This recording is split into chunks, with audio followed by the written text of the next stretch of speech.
My name is Nathan Wallace, and I'm going to present to you my contemporary issue presentation about graphene. All right, I know he's already heard about graphene, but so I'm just going to tell you guys a little bit about graphene. All right, it's a material that we recently discovered. In about 2004, they discovered it, and it's a material that we've tested so much and have determined that it's just so amazing.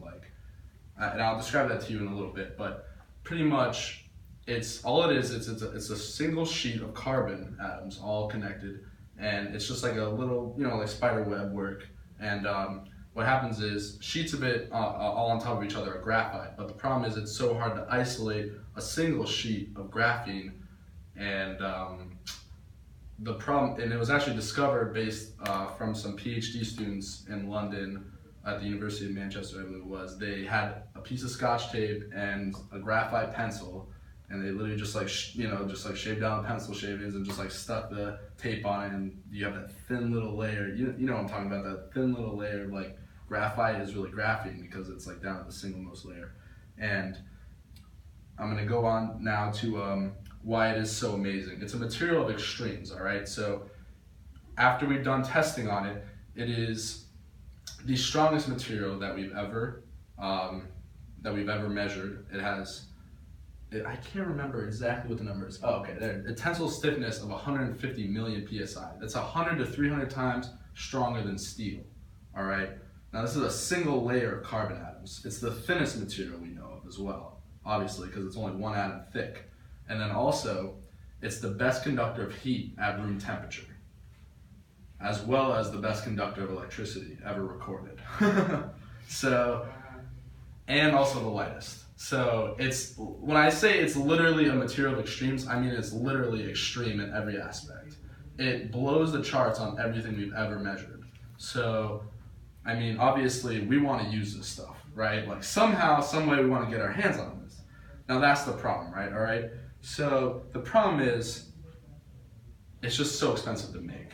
But we have all these applications that we can use it for. We're already all thinking about it now, right?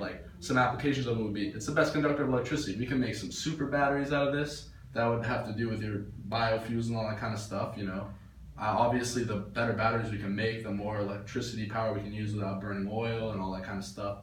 So some studies have been done on its effects on batteries. Graphene, they've seen that it can probably increase the battery life of lithium-ion batteries currently in use now by about 10-fold. Also, it doesn't sacrifice any volume because graphene's so small that it really does, if it's used as an anode, it doesn't matter because it's just so tiny that we don't have to sacrifice the size of the batteries. We can probably even make them smaller. So another thing is that they want to use it for superconductors. A big problem they've been having in electrical engineering recently, so I've read, because we're not electrical engineers, but they've been having a big problem with superconductors. Although they've been making a lot of advances, the problem is they're getting to the point where it's so compact that they can't fit any more power while making it smaller still. So they believe that since this conducts electricity so well and it has all the properties that it does, that they can make some really hardcore supercapacitors out of these things if they can actually get enough of it, if they can get their hands on enough of it. Another application, which is actually surprising, is they're looking into putting it in paints because it would be such a good anti-erosion material because it's so strong and so resistant, and it's very inert because it's just pure carbon. So they're thinking about incorporating it into mini paints, including cars, houses, all kinds of stuff, because it would just prevent erosion altogether.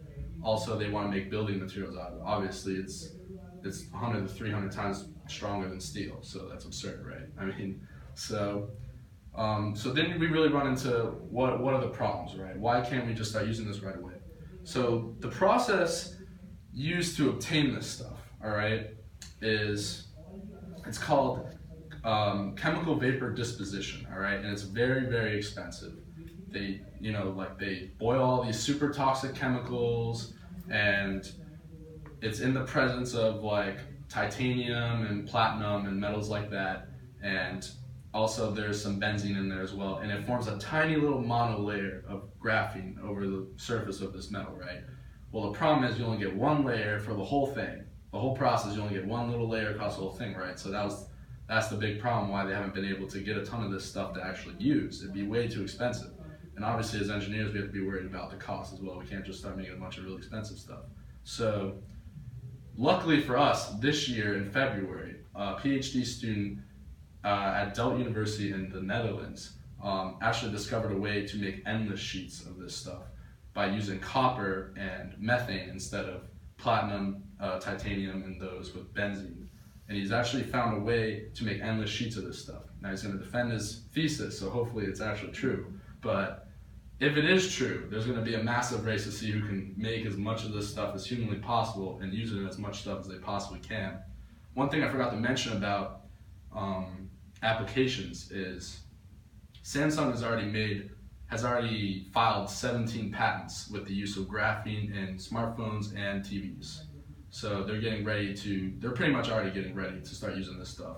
And they've already made a couple prototypes, which I have pictures of in a little bit.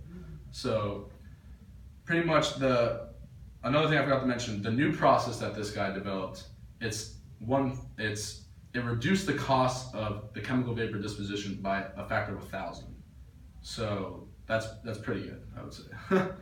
So, I mean, here's some visual representations of graphene. This one, I think this is just an Apple Watch prototype that they made. This is an actual prototype that they had. This is a Samsung smartphone. It's actually flexible. So the one thing about this graphene stuff is it's flexible. It's so thin and it's so strong that it's flexible, but it still has all of its properties electrically. So that's why the stuff's so amazing. We want to get our hands on it. Obviously, there's a ton of other stuff you can use it for. They were looking into replacing Kevlar with it, obviously, because it's super strong. And I'm trying to remember the other one, but I can't remember right now. So that's pretty much it. Does anyone have any questions? Oh, also, shit, I forgot. The environmental impact is next to nothing because carbon is the fourth most abundant element in our universe and the second most abundant element in our bodies. So this stuff would leave relatively zero environmental impact. So it's biodegradable. All right, now does anyone have any questions?